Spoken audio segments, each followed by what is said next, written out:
안녕하세요. 네, 반갑습니다. 우리 운동 한번 할까요? 아침에 찌부득하고 하니까 이제 기저귀랑 쭉 펴봅시다. 옆으로 하고 쭉. 이게 스트레칭이 굉장히 장수의 비결입니다. 백세 할머니가 매일 아침에 하는 게 스트레칭이랍니다. 그래서 이 스트레칭을 계속 하시면 참 좋아요. 혈액순환에도 좋고, 어쨌든 관절에도 좋고, 습관처럼 좀 하셔야 돼요. 그래서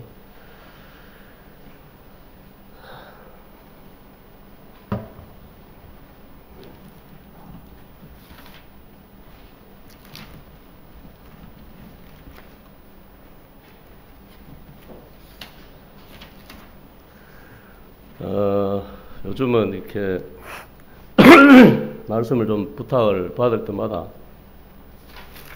좀 어쩌면 이렇게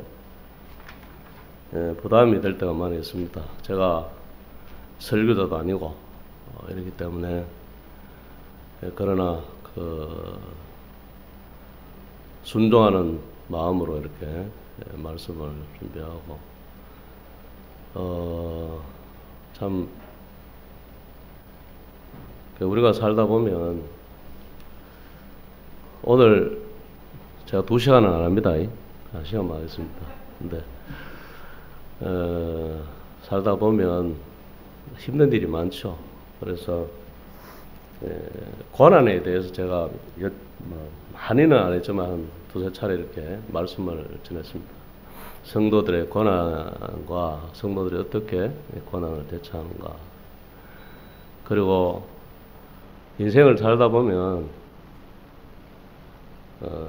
참 많은 이런 고난이 있어요. 그래서 저는 고난이 없어 보입니까? 네? 고난이 없어 보입니까? 김성대 자님 고난이 없어 보입니까? 저도 고난이 많습니다.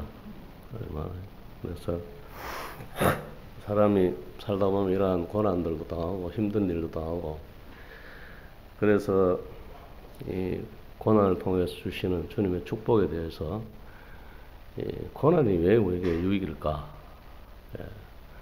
오늘은 뭐 본문을 이렇게 하기보다는 이렇게 좀 주제를 가지고 말씀을 좀, 시편 119편 67절에 우리 잘 알죠. 고난 당하기 전에 내가 그릇 행하였더니.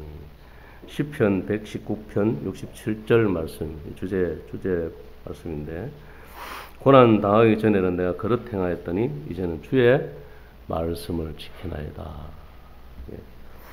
세상에 살다 보면 아까도 이야기했듯이 정말 다들 고난이 싫어요. 뭐 예수를 믿는 사람이든 믿지 않는 사람이든 고난을 좋아하는 사람은 아무도 없습니다. 그렇죠? 뭐 힘들고 고통스럽고 어려운 이러한 환난이 들어닥칠 때 좋아할 사람이 누가 있겠어요? 예를 들어서 병사들이 훈련을 받을 때 훈련 그 기간 동안에 엄청난 강도의 훈련을 받는데, 그 훈련의 강도를 뭐냐면 즐기는 사람이 전혀 없다고.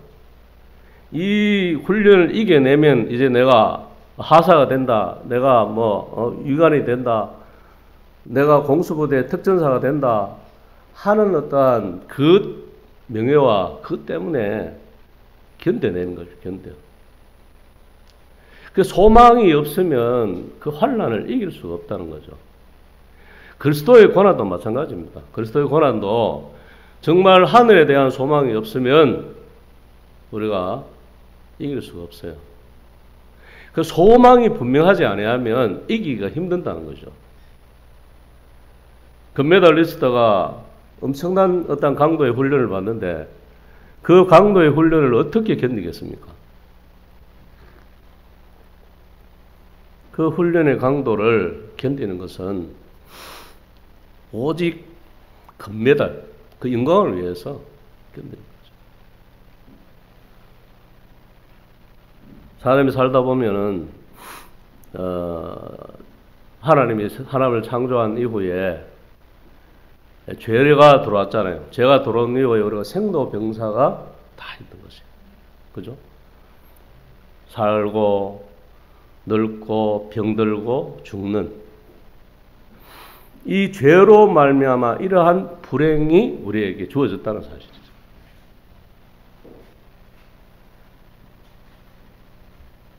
그리고 수많은 이러한 사회생활 가운데에서 또 사람과 사람과의 관계 가운데에 많은 어려움들이 있다는 거죠. 무엇보다도 어떤 어려움보다도 인간관계의 어려움은 굉장히 힘들어요. 자칫 말을 잘못하면 원수지간이 되잖아요. 그죠?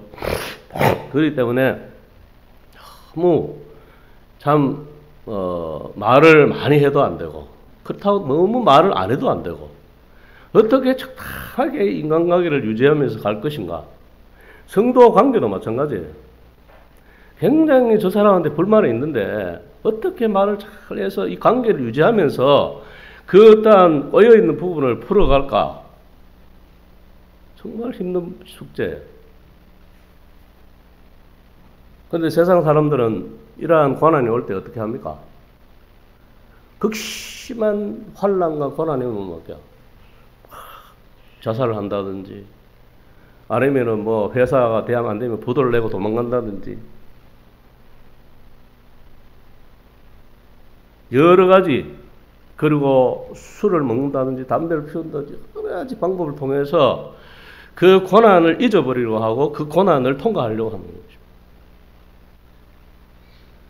그리고 아니면은 그 나에게 어려움을 준 상대에 대해서 막 이를 갈고 복수를 하는 마음으로 살아서 복수를 하는 그런 것들로 통해서 그런 고난과 어려움들을 세상 사람들이 이겨갑니다.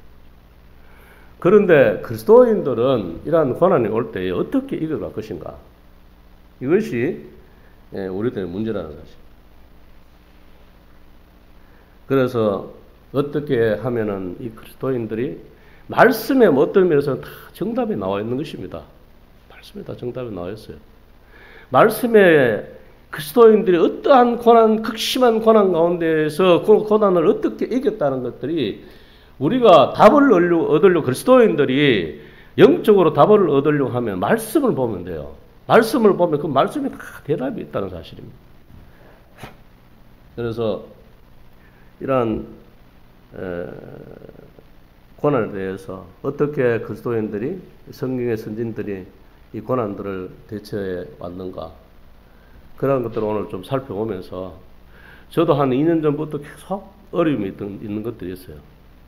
그래서 그런 것들을 어떻게 지금 대처하고 있는가에 대해서 혹시 말씀을 드리면서 참 고난이 내게 유익이 되는 이러한 삶을 살 수 있도록.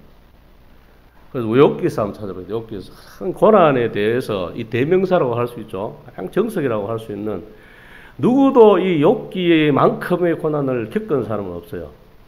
욥기서를 한번 찾아보겠습니다.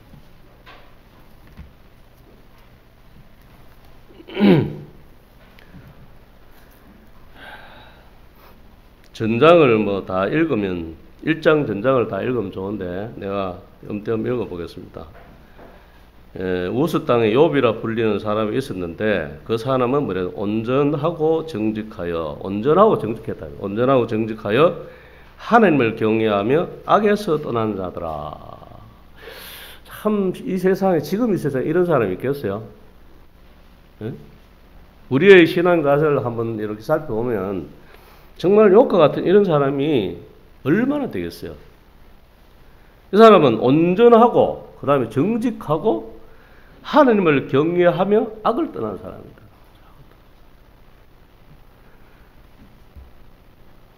그래서 쭉 이렇게 이제 잘 알기 때문에 나오면 그 다음에 5절 이하에 보면 그들이 차례대로 잔치를 끝내고 욥이 그들을 불러 뭐 이렇게 잔치를 많이 애들하고 하는데 혹여나 하나님 앞에 그 잔치 가운데 죄를 범할까 싶어서 차례대로 그들을 불러다가 성결하게 하되 아침에 일어나서 그들의 명수대로 번제를 드렸다는 거죠. 번제를. 그리고 욥이 말하기 혹시 내 아들들이 죄를 범하여 마음으로 하나님을 욕되게 하였을까 함이라. 욥의 행위가 뭐냐? 욥의 행위가 항상 이러하더라. 이런 사람이 없어요. 이런 사람이 이러한 극심한 고통을 당했다는 것이 이해가 됩니까, 여러분? 욥은 전설적인 사람이 절대 아닙니다. 실제 했던 사람이에요. 실제 했던. 여러분은 욥의 한 10분의 1의 고난만 와도 어떻게 하겠습니까? 응? 욥은 여기 나오죠. 뒤에 보면 한순간에 모든 재산을 잃어버렸어요. 한순간에. 그 많던 거부의 동방의 제일 부자였던데 한순간에 모든 재산이 날아가죠. 그 다음에 한순간에 7 자녀가 한순간에 죽는 거예요. 여러분, 부모가 가장 고통스러운 게 뭔지 압니까? 자녀가 먼저 죽는 거예요. 그런데 이러한 고통을 욥은 당했다는 사실입니다. 이러한 고통을. 참 이해할 수 없는 이러한 고통, 그리고 가장 정직하고 가장 하나님 앞에를 경외하며 악을 떠난 사람에게 왜 이러한 고통이 왔는가? 여러분들은 이해할 수 있겠어요?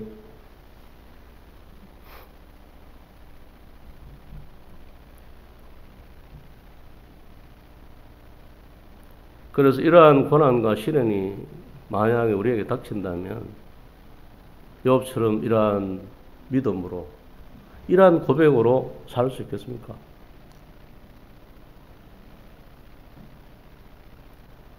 이 장 9절에 보면 그 아내가 자기의 온전함을 굳게 지키느냐, 차라리 뭐랬냐, 하나님을 욕하러 죽으라 했죠. 그렇게 믿던 아내, 평생을 같이 살던 아내, 정말 여중에 여여 살중에 살이라 했던 사랑스러운 아내의 입에서 뭐냐면 이러한 극심한 고난이 오니까, 이러한 극심한 환난이 오니까 차라리 하나님을 욕하고 죽어라. 어쩌면 가장 가까이 있는 사람이, 가장 가까이 이 가족들이 나에게 정말 믿음의 고통을 줄 때가 많이 있어요. 나를 시험할 때가 많이 있다는 거예요. 그래서 마태복음 몇 장인지 잘 모르겠는데 마태복음 보면 원수가 뭐라 했습니까? 자기 식구라 이런 이야기가 있었어요. 그래서 가장 가까이 있는 사람들이 나에게 어려움을 줄 때 있는 것입니다. 그래서 여기도 보면 이 아내도 정말 도움이 안 되죠. 위로가 되지 않습니다. 그리고 여기 나와 있는 세 친구도 정말 자기 나름대로는 충고를 하고 자기 나름대로 위로도 한다 하지만 이 욥에는, 이 극심한 고난을 당하는 욥에는 절대로 위로가 되지 않는, 도움이 되지 않는 거죠. 그래서 우리에 보면 사람은 환난과 고난이 올 때 사람은 절대로 위로가 되지 않습니다.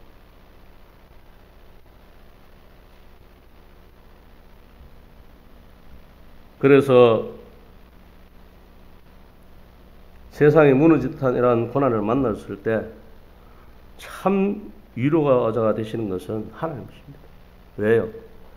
사람을 지으시니가 하나님이기 때문에. 사람을 지으시니가 하나님이기 때문에 고통도 지으시고 평안도 지으셨습니다. 그 고통의 깊이를 아신다는 거예요.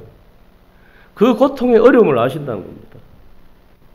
그래서 가장 잘 위로할 분이 누구냐 하면 주님이라는 거죠. 그리고 바로 주님에 갔을 때에, 주님 품에 안겼을 때에 우리가 참된 위로와 도움을 받을 수 있다는 거예요. 욥기서 23장 8절에서 9절 말씀에 보면 이런 말씀이 납니다. 그런데 내가 앞으로 가도 그가 아니 계시고 뒤로 가도 보이지 아니하며 그가 왼쪽에서 일하시나 내가 만날 수 없고 그가 오른쪽으로 돌이키시나 내가 배울 수 없구나. 그러나 내가 가는 길을 그가 아시나니 그가 나를 단련하신 후에는 내가 정금같이 되어 나오리라. 이런 말씀입니다. 이래 가도 없고 저리 가도 없고 고통 가운데 아무리 하나님을 부르짖어도 정말 응답이 없는 이런 때가 있다는 거죠. 왜요? 그 고통 속에서, 그 시련 속에서 정말로 불순물이 가득한 우리의 마음과 우리의 삶 가운데에 그러한 불순물을 제거하기 위해서, 그래서 정말 정금 같은 믿음으로 사는 그러한 성도들을 만들기 위해서 주님께서 이러한 극심한 고통 가운데서 응답하지 않을 때가 있다는 사실입니다.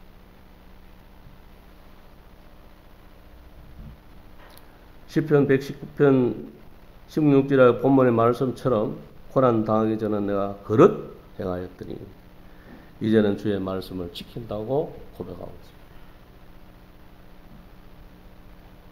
우리는 사람은 이 망각의 동물이라서 금방 죄를 짓고도 또 잊어버리고 또 죄를 지죠.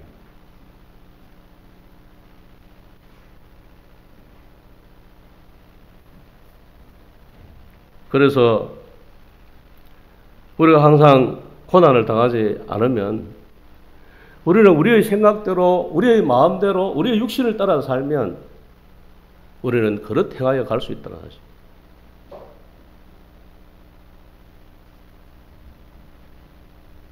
그래서 이러한 삶 가운데에 크고 작은 이러한 범죄들, 크고 작은 연약함들을 범하면서 우리가 살아간다는 것이죠. 그래서 넘어지기도 하고 엎어지기도 하고,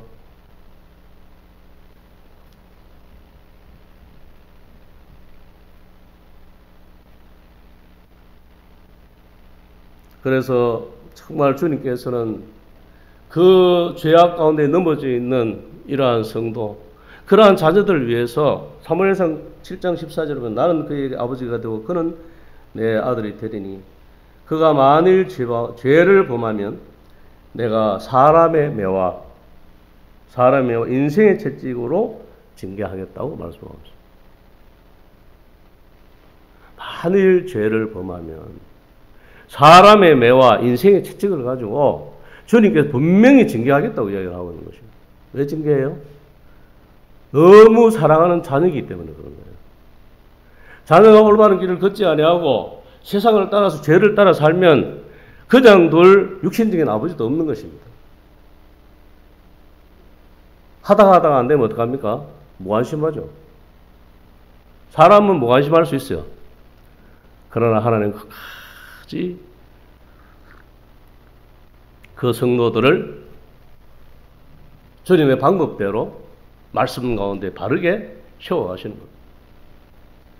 교만한 자는 교만한 것들로. 그래서 칼이 칼을 날카롭게 한다는 거예요. 아주 교만한 사람은 아주 교만한 사람을 붙여요. 그렇게 해서 부서지고 무너져서 나의 인격이 턱도 주님을 닮아가는 그러한 온전한 사람으로 주님은 만들어 가신다는 사실이에요.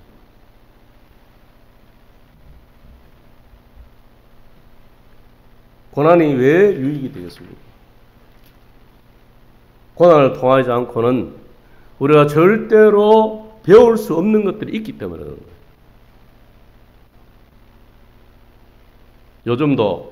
요즘처럼 이러한 시대에 얼마나 많이 힘듭니까? 알 수 없는 이러한 전염병, 알 수 없는 이러한 코로나 시대에 전 세계가 수많은 사람들이 희생을 당하고 그뿐만 아니라 죽음뿐만 아니라 사람들이 뭐냐면 정말로 공포 속에 내가 왜 죽을까로 하는, 내가 어쩌면 죽을 수도 있다 하는 이러한 공포 가운데에 산다는 거죠.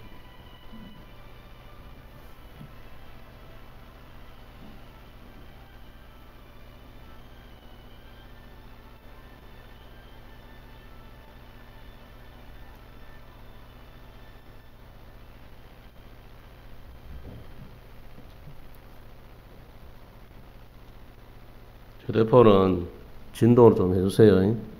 예, 제가 설교를 잊어봅니다.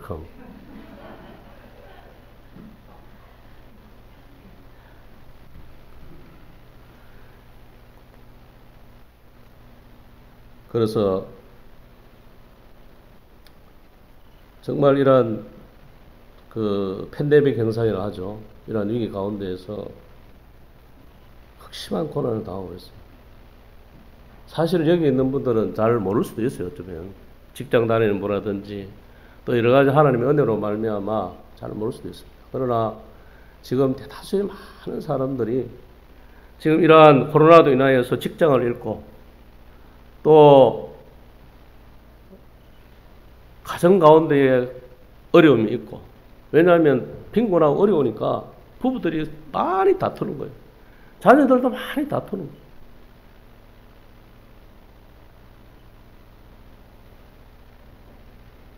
그래서 이러한 현상 때문에 가정의 위기가 오고 경제적 위기가 닥쳤고 또 무엇보다도 교회의 위기가, 지금은 어느 정도 이제 해서 이렇게 모임을 갖지만 우리 처음 했을 때 어떻게 했습니까? 교회를 문을 닫았다는 거죠. 우리가 예수를 믿는 우리나라에서 기독교가 들어온 이후에 교회가 문을 닫은 적은 한 번도 없습니다. 그러한 위기가 우리에게 있었던 거죠. 무엇보다도 국가적 위기들이 있었고, 그리고 가장 문제는 개인의 신앙의 위기가 찾아왔다는 거죠. 왜냐하면 이러한 현상들 때문에 우리의 어떠한 신앙의 어떤 자세들이 느슨하게 된 거예요. 뭐 교회를 가도 되고 안 가도 되고, 뭐 이유가 있잖아요. 이유가 뭐 많이 모이면 안 되니까, 그러니까 뭐 집에서 뭐 드려도 되죠. 집에 드려도 돼요. 그런데 우리의 자세가 문제입니다. 그리고 세상은 점점 사람 편리주의로 갑니다. 언제부터인지 모르지만 신앙이 하나님의 위주가 아니고 사람의 입맛을 맞추는 거예요. 그러다 보니까 뭐 오래됐습니다만은 요즘은 뭐 그냥 드라이브 스루 같이 그냥 어떤 광장에 차를 두고 그냥 예배를 그냥 화면에 크게 예배 드리고 헌금하고 놀러 가잖아요. 예? 그다음 대형교회 같은 거는 뭐 새벽부터 5시부터 해가 1부, 2부, 3부, 4부 해가지고 아주 아침에 예배를 다 끝내. 그리고 자유롭게 놀러 가는 거예요. 그 누구를 위주로 하는 겁니까? 하나님을 위주로 하는 겁니까? 사람을 위주로 하는 겁니까? 우리가 정말 잘 생각해 봐야 돼요. 이러한 위기 가운데에 정말 이러한 위기와 우리의 축복과 우리의 고난과 이 모든 것 위에는 하나님의 역사하심이 있다는 사실을 아셔야 됩니다. 고난이 오면은 하나님이 안 보여요. 너무 힘들 때는. 그런데 그 고난 가운데에서 또 하나님 살아계시고 보고 계시고 역사하고 있다는 사실. 그거를 우리의 마음 가운데 인지하셔야 된다는 사실. 그래서 생사화복을 주장하시는 하나님이라고 이야기하고 있어요. 생사화복을 주장하시는 하나님.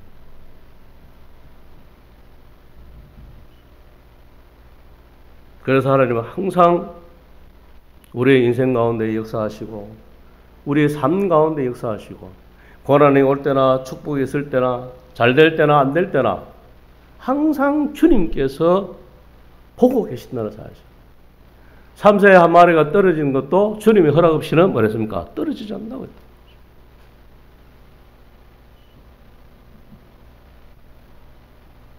그럼 이러한 어려움들을 어떻게 극복해 가야 되겠습니까? 어떻게 극복해야 되겠습니까? 우리는 너무 정답을 잘 압니다. 그런데 실천을 안 하는 것이 문제예요. 잘 알아요.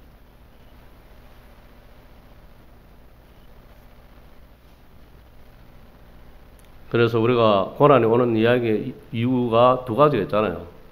첫째는 뭐냐, 범죄했을 때 주님이 징계하신다고 분명히 아까 얘기했습니다. 그 다음에는 뭐냐면 욥처럼 아무런 잘못이 없는데 그 고난을 통해서 더욱더 욥을 주님의 사람으로 연단시키고 더 크게 만드시기 위해서 더 깊은 영성을 갖게 하기 위해서 그러한 시련과 어려움을 줄 때가 있다는 거죠. 그럴 때 우리는 어떻게 이 고난을 이길 수 있습니까? 정답은 말씀과 기도의 자리에 돌아간다는 사실은 늘 강단을 통해서 말씀하셨죠. 말씀과 기도의 자리. 어려움이 올 때에 우리는 우왕좌왕하면서 세상의 어떤 방법을 찾고 세상의 도움을 구하러 가지 말라고 성경에 그토록 말하고 이야기하고 있습니다. 내가 어려울 때에 도움을 구하러 애굽으로 내려가지 말라 주님 말씀하고 있잖아요.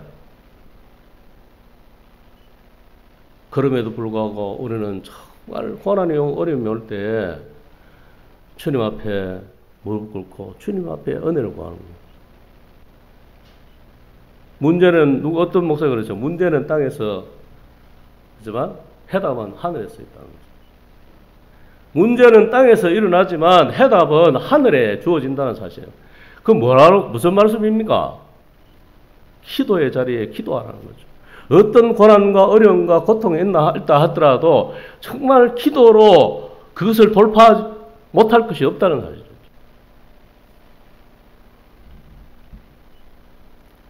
그래서 성경에 여러 위인들이 있잖아요. 그래서 수많은 이러한 아브라함도 보십시오. 아브라함은 어려움이 있을 때마다 제단을 쌓고 주님 앞에 예배하고 주님 앞에 기도했고, 그리고 야곱도 마찬가지야. 야곱도 에서가 죽이려 400명의 그 군병들을 데리고 야곱을 죽이려고 오는 이러한 위기 가운데에서 뭐 했습니까? 처음에는 자기의 꾀대로 그냥 1대, 2대, 3대 만들어가지고 가장 버려도 될 것부터 해가지고 나중에 가장 아끼는 이러한 아내부터 해서 아이들까지 다 보고 나중에 혼자 야복강에 남은 거예요. 그랬을 때에 주님과 밤새도록 씨름했다는 거죠. 밤새도록 기도한 거예요. 그럴 때 그 밤이 새벽 때에 하나님의 응답이 떨어졌는 것입니다. 그렇게 무서워하던 에서가 그 에서를 얼굴을 볼 때 하나님을 얼굴을 배운 것처럼 밤새 마음이 그렇게 하나님께서 바꿔주셨다는 거예요.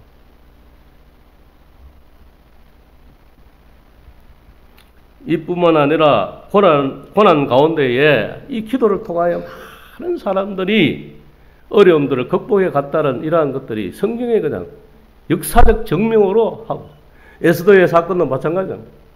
유다 민족이 멸절당하는 그런 위기 가운데에서 모든 국민으로 하여금 금식하라 선포하고 자기도 신녀와 함께 3일 동안 금식 이후에 황제께 나가게 될 때에 하나님께서 그 원수의 모든 계략들을 파하시고 유다 민족을 회복시키는, 유다 민족을 구원하시는 놀라운 역사를 이루어진다.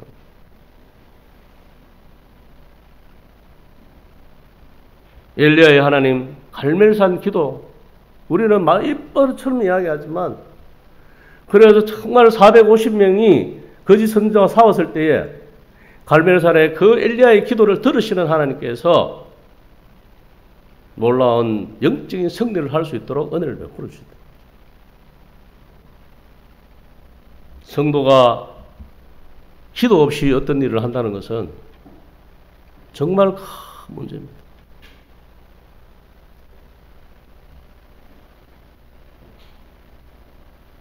그뿐만 아니라 다니엘도 마찬가지죠. 사자굴에 던져넣는 그런 계략 가운데 어려움을 당할 때에 어떻게 했습니까?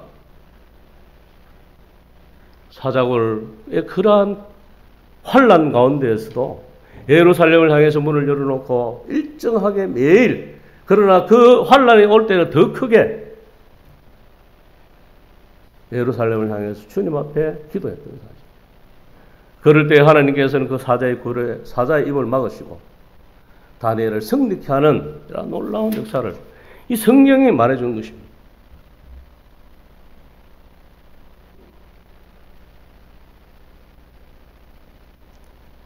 그래서 우리가 이러한 고난이 올 때에 어떻게 해야 되겠습니까? 고난이 올 때. 답이 이제 나와 있지 않습니까? 사람과의 관계의 어려움, 또 어떠한 사회생활을 하다가 부딪히는 어려움, 그 다음에 직장과의 관계의 어려움, 또 사업상의 어떠한 어려움, 아니면 건강의 어떠한 문제들, 수없이 많은 이러한 고난과 어려움들이 우리에게 난제되고 우리에게 닥쳐온다는 사실이죠. 그럴 때에 정말 이것을 고난을 해결할 수 있는 키는 단 한 가지 기도밖에 없다는 거죠. 주님도 뭐라 했습니까? 제자들이 귀신을 쫓아내려갔는데 쫓아내지 못하고 돌아왔을 때 주님이 대답이 뭐라 했습니까? 금식과 기도에는 이런 유가 없느니라. 악한 사단을 쫓아내는 어떠한 것에서도 금식과 기도에는 이런 유가 없다고 이야기하고 있습니다. 여러분들은 사단의 정체를 좀 어떻게 이해를 하고 있습니까? 지금도 사단이 있습니까? 없습니까? 네? 살시면서 좀 느끼고 계세요? 사단이 역사하고 있다는 사실을. 지금은요, 우리가 영을 떠가 보면은 지금 극심하게 더 그냥 역사를 하고 있습니다. 온 매체들 가운데 사단이 역사를 하고 있고, 우리가 생각하지 못하는 곳곳에 사단이 역사하고 있다는 거죠. 그러므로 말미암아 가정이 무너집니다. 개인의 신앙이 무너집니다. 교회가 무너집니다. 왜 무너져요? 사단이 그렇게 하지 아니하면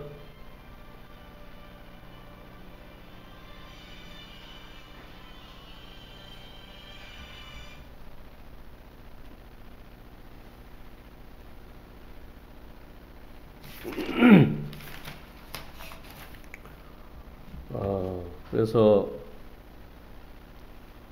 참 우리가 살다 보면 출애굽기에 나오는 마라의 선물을 만날 때가 있습니다. 그죠? 목마른 목이 타는 이러한 고통을 당할 때가 있습니다. 그러한 고통을 당할 때에 정말 모든 것에 역사하시는 주님을 우리가 인정한다면 그러한 고난 가운데 주님을 원망해서는 안 된다는 사실. 우리는 너무나도 쉽게 주님을 원망할 때가 많아요. 우리는 너무나도 쉽게 사랑과 시비할 때가 많다는 거죠. 나에게 어려움을 주는 그 사람에게 인간적으로 가장 복수해주고 싶고 너무나도 쉽게 그 사람을 원망하고 시비한다는 사실.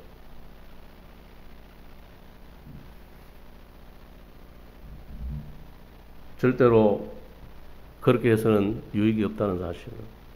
그래서 주님께서는 분명히 마라의 선물 뒤에는 뭐랬습니까?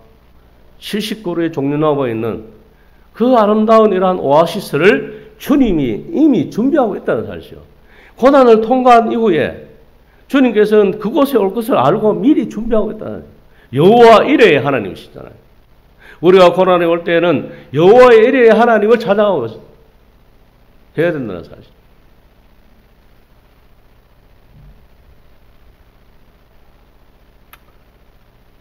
제 이야기를 잠깐 좀 하고 마치도록 하겠습니다. 저도 이 사업을 하는데 마트 일을 하는지 아시죠? 아는데 한 20년 가까이 그곳에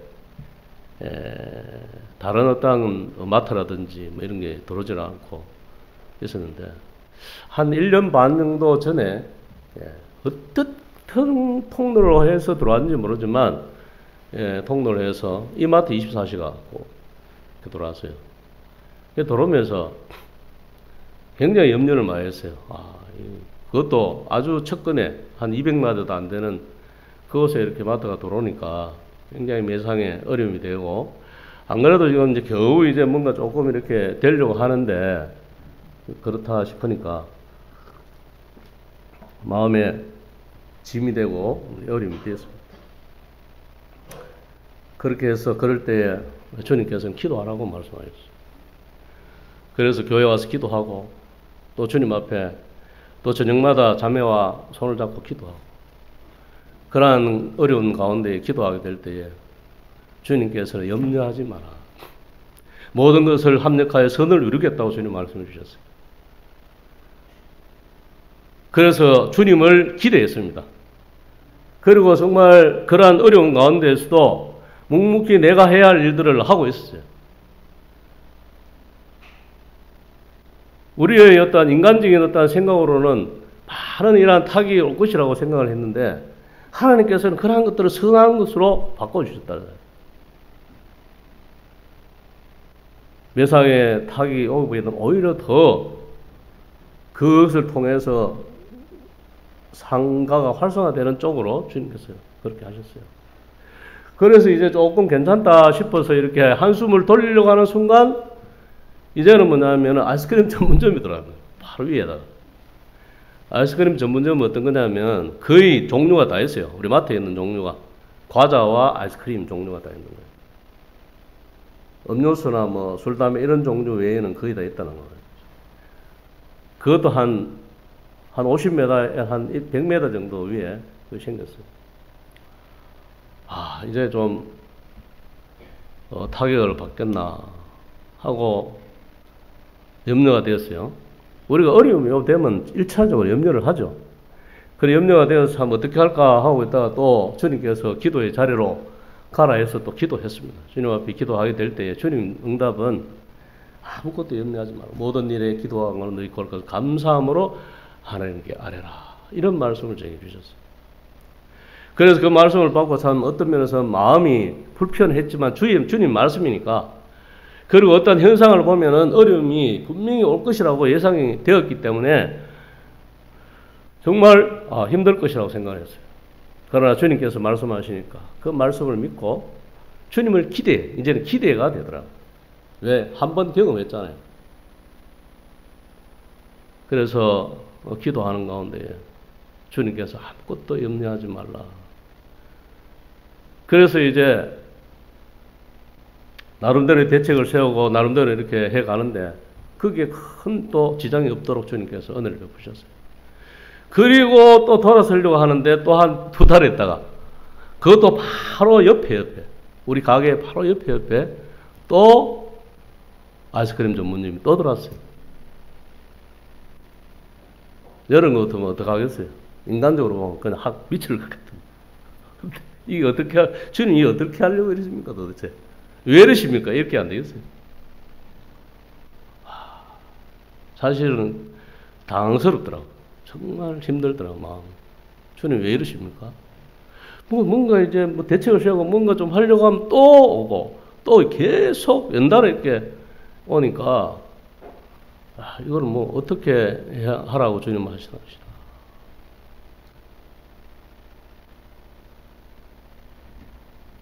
방법은 주님 앞에 기도하는 방법밖에 없었어요. 어떻게 할 수가 없었어요. 내쫓을 수도 없고. 어떻게 할 수 있는 방법이 없는 거예요. 그래서 주님 앞에 엎드렸습니다. 기도했습니다. 주님이 어떻게 했겠습니까? 네? 주님이 어떻게 했겠습니까? 정말 어렵게 해도 감사할 수 있는데, 그러나 주님께서는 정말 선하셔서 오히려 더 장사가 잘 되더라고. 왜 잘 됐겠어요? 아이스크림 우리가 워낙 싸게 파니까 우리 가게로 사람들이 더 오는 거예요. 더 몰려오는 거예요. 하나님의 방법은 사람의 방법과는 너무 틀리게 역사하고 있어요. 정말 기이한 현상들이 최근 몇 개월 동안에 경험을 하면서 정말 하나님의 고난 가운데, 어려운 가운데에 정말 주님께 달려가고 주님께 기도하고 주님을 기대했을 때에 주님께서는 결코 실망시키지 않으신다는 거죠.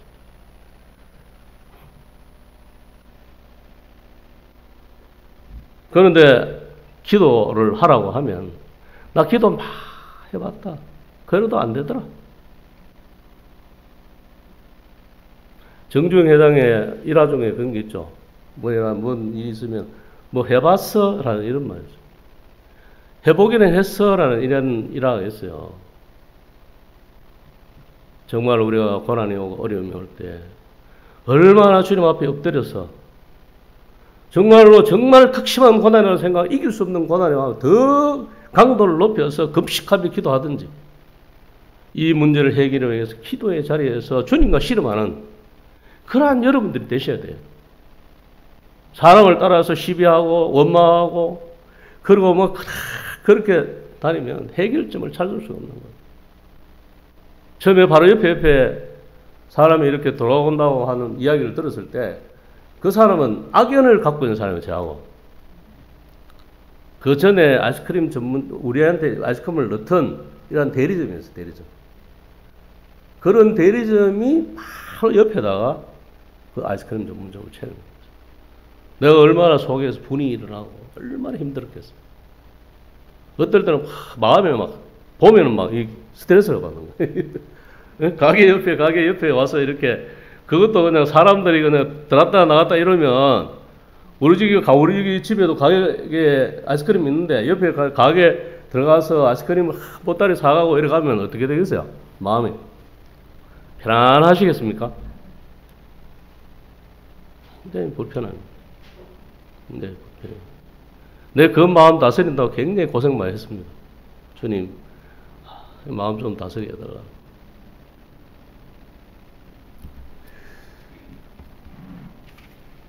그래서 주님께서는 고난당하는 것이 내 유익이라 이로 말미암아 내가 주의 율례를 배우게 되었다 하는 또 시편의 말씀이 있지 않습니까?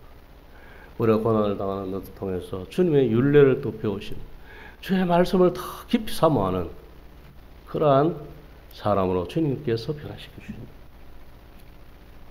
그래서 다윗은 일정한 음식보다도 주의 말씀을 더 귀하게 생각합니다. 그래서 기도의 자리에서 정말 주님 어려움이 닥칠 때에 그러면 정말 기도하려고 하는데 내가 기도할 줄 몰라서 내가 그럼 주님 좀 제발 좀 살려달라. 이 이야기가 할 수 있잖아요. 주님 제발 좀 살려주세요. 정말 이 가정이 지금 무너지고 있습니다. 지금 자녀들이 지금 무너지고 있습니다. 자녀가 정말 이 중독에 빠져서 너무 극심한 어려움을 당하고 있습니다. 그럴 때에 주님 제발 저 자식 좀 살려달라고 그렇게 기도할 수 있잖아요. 그럴 때에 주님께 살려주지 않겠습니까? 에레미야 33장전에 보면 너희는 내게 부르짖어라. 내가 내게 응답하겠고 내가 알지 못하는 크고 비밀한 것을 내게 보이리라고 주님 말씀합니다. 이 말씀 너무 잘 알고 계시잖아요. 너희는 내게 부르짖으라고 이야기했어요. 그래 하면 내가 뭐랬습니까? 응답하겠다고 이야기했죠. 응답하겠다. 주님 응답한다는데 왜 안 부르짖냐 이 말이에요.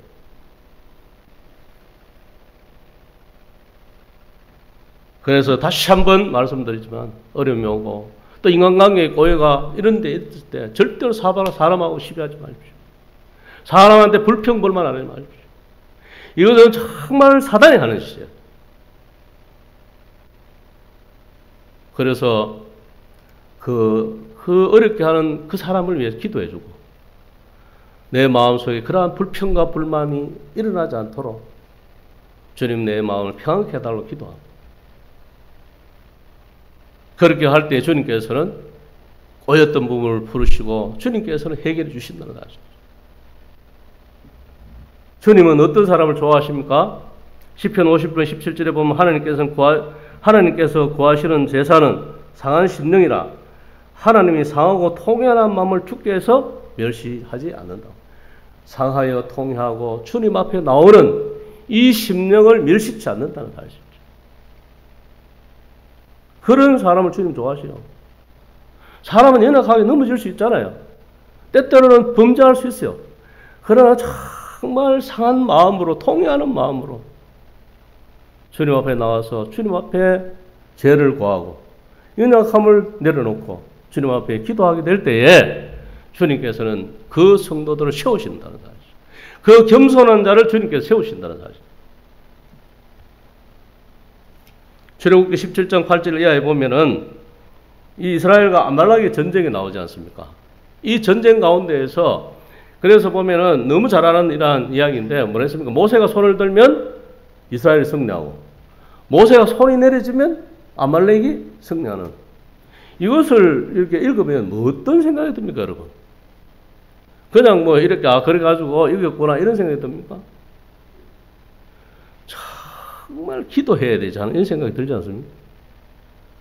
이 영적인 전쟁 가운데에서 승리의 비결은 이 아말렉 전쟁과 같이 우리가 거룩한 손을 들고 기도에 손을 내려서는 안 된다는 사실이죠. 그래서 데살로니가 5장 16절 이하에 뭐랬습니까? 항상 기뻐하라. 쉬지 말고 뭐랬습니까? 기도하라. 범사에 감사하라. 이는 너희를 향하신 하나님의 뜻이니라. 이 뜻이니라는, 하나님의 뜻이라는 게 뭐냐면, 영어로 보면은 command라고 나옵니다. 그게 뭐냐면 명령이라는 거예요.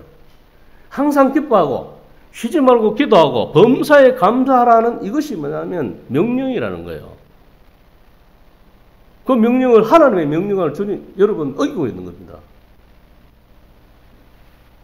그래서 두 번째 뭡니까? 쉬지 말고 기도해야 할 이유가 뭡니까? 사단은 24시간 쉼도 없이 우리를 공격하고 있다는 사실을 잊어서는 안 된다는 거죠. 날마다 옆에 있는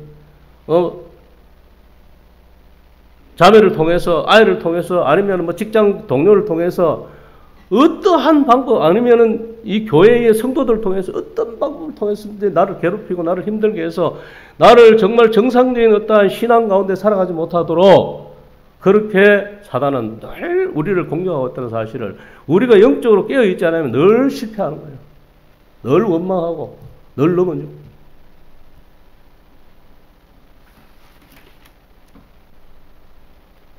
그래서 우리가 고난 가운데에 감사를 회복하는 이런 마음이 필요하죠. 고난이 올 때라도. 쉽지 않는 마음이죠. 저도 이런 이야기 하면서도 정말 쉽지 않은 이야기. 너무 극심한 고난, 어려움이 있는데 어떻게 감사가 되냐. 그런데 주님의 명령인데 어떻게 하겠습니까? 주님의 명령이 항상 기뻐하라. 쉬지 말고 기도하고 범사에 감사하라는 것이 주님의 명령이라는 사실. 그럴 때에 이러한 고난을 통해서 하나님께서는 정말로 그 고난이 내게 유익이 되도록 우리는 어쩌면 믿음으로 행하지 아니하면 정말로 기도를 통해서 그 고난을 돌파하지 아니하면 그 고난 속에 함몰되어서 우리의 신앙이 무너지는 것. 회복 불가능한 상태로 갈 수도 있더라. 내가 요즘 와서 성도들 몇몇 가정들을 이렇게 돌아보면서 보면요. 가슴이 너무 답답할 때가 많아요. 너무 고통스러워. 그 환경을 보면. 그런데도 기도하지 않는다는 거죠. 그 지경에 있음에도 불구하고 예배의 자리에 있지 않는다는 거죠. 그럼 어떻게 그 고난을 이기려고 합니까? 어떤 방법으로? 점점점 무너져서 그 인생의 종국에까지 가면 어떻게 되겠어요? 예? 어떻게 되겠습니까? 기회가 있을 때에 정말로 극심한 어려움이 있을 때에 그것이 바로 주님의 신호라는 사실을 아셔야 돼요. 빨리 내게로 나오라는 거죠. 그럴 때 무릎을 꿇고 주님 앞에 나갔을 때 자녀의 문제도 마찬가지입니다. 남편의 문제도 마찬가지잖아요. 아내의 문제도 마찬가지입니다. 직장의 문제도 마찬가지잖아요. 어떤 문제들 가운데에서도 주님이 개입하지 않는 것이 없다고 한다면 그 정답은 뭐냐면 주님 앞에 가야 그 정답을 얻어낼 수 있잖아요. 그래서 주님 앞에 나와야 돼요. 우리가 전에도 이야기했지만 어려우면 교회 안 나온다. 그거는 이런 거와 똑같은 거예요. 아픈데 병원 안 가는 거 똑같은 거예요. 아픈데 병원 안 가면 어떻게 되겠어요? 점점 심해지는 거죠. 점점 어려워지는 거예요. 정말로 아프면 병원 찾아가야지. 작은 병원 안 되면 큰 병원 가야 되고. 맞잖아요. 내 말이 틀렸습니까? 맞잖아요. 정말로 어려우면 다 주님 앞에 마음이 너무 괴로워도 오기 싫어도 발걸을 교회 와서 기도를 뭐 안 돼. 너무 힘드니까 기도도 안 돼. 그러면 한마디만 하시라고 했잖아요. 주님 살려달라고. 그럴 때에 주님께서 위로하시고 세우시고 주님께서 역사하시고 그 가정들을 주님의 방법대로 세우신다는 사실이죠. 우리가 교회에 오지 않고 우리가 그 고난 가운데 있을 때에 우리가 세상 가운데 있으면 축복의 통로가 없어지는 겁니다. 마찬가지로 그렇잖아요. 어떠한 통로를 통해서 주님께서 세우셔야 되는데 그 통로가 없어지는 거예요.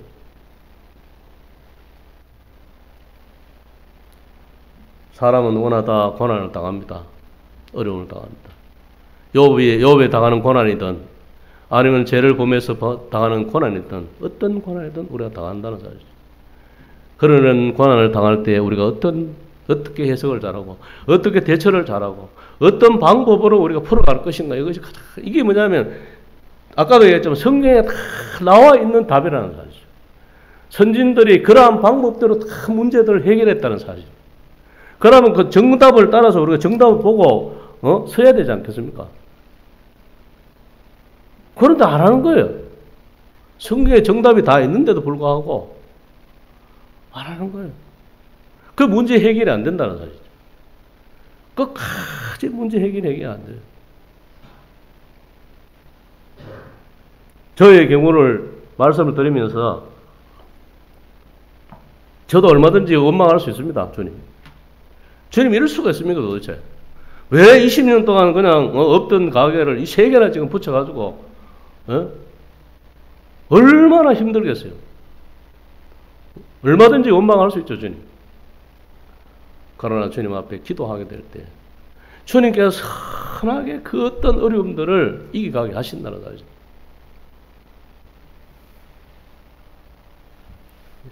말씀 한 장만 보고 마치겠습니다. 야고보서 5장 13절에 보면 이런 말씀을 너희 중에 고난 당하는 자가 있느냐? 그는 기도할 것이요 라고 나오고 있습니다. 여러분, 고난을 지금 당하고 있습니까? 지금 어려우십니까?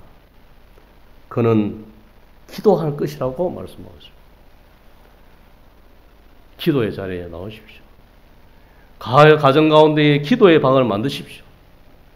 그래서 말씀과 기도 가운데에 정말 주님이 주시는 위로, 주님이 세우시는 그 은혜를 누리시길 바랍니다.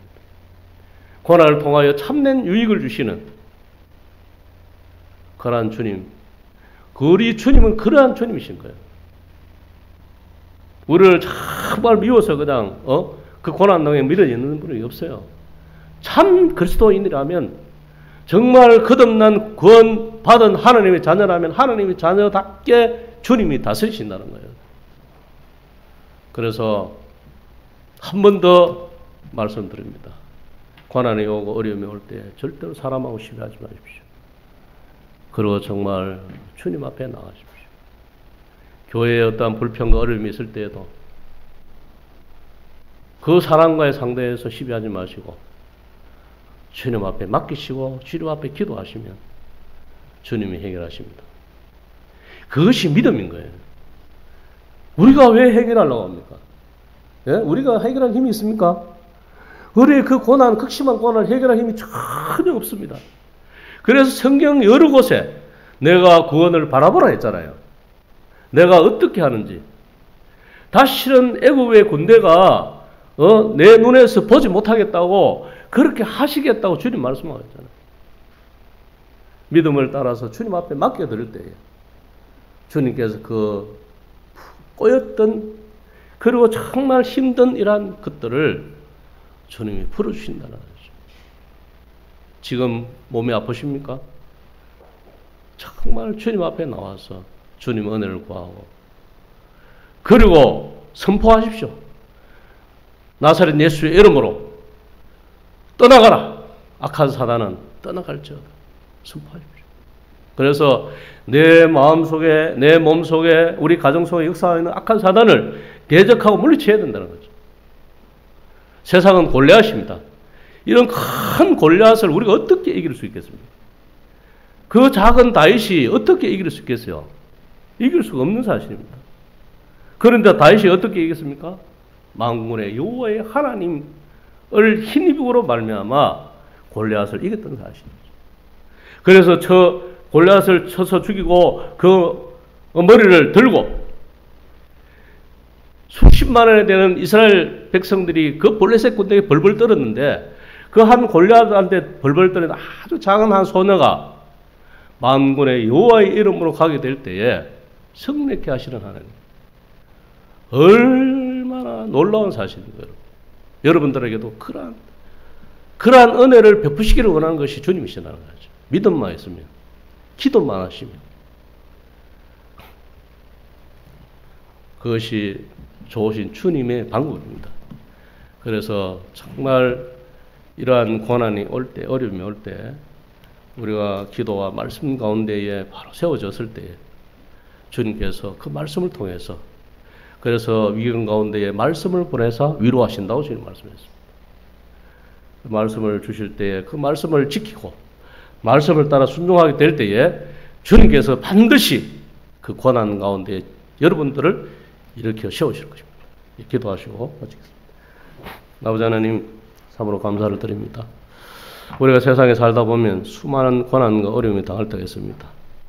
또 어떨 때는 죽음이 우리의 앞에 다다를 때도 있습니다.